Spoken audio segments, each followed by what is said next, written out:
అంబేద్కర్ త్యాగం ద్వారా మనకు లభించిన రిజర్వేషన్ అది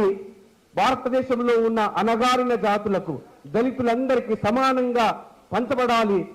అనే ఉద్దేశంతో 30 సంవత్సరాలుగా అల్లుపెరగని పోరాటం చేస్తున్న మన మందకృష్ణ మాదిగన్న మన కోసం తీసుకొచ్చిన ఫలాలను ఈరోజు మాదిగ జాతిలో ఎన్ని సంఘాలున్నా, ఎన్ని వర్గాలున్నా, ఎన్ని పార్టీలుగా చీలిపోయినా ఇప్పుడు అంతిమ దశ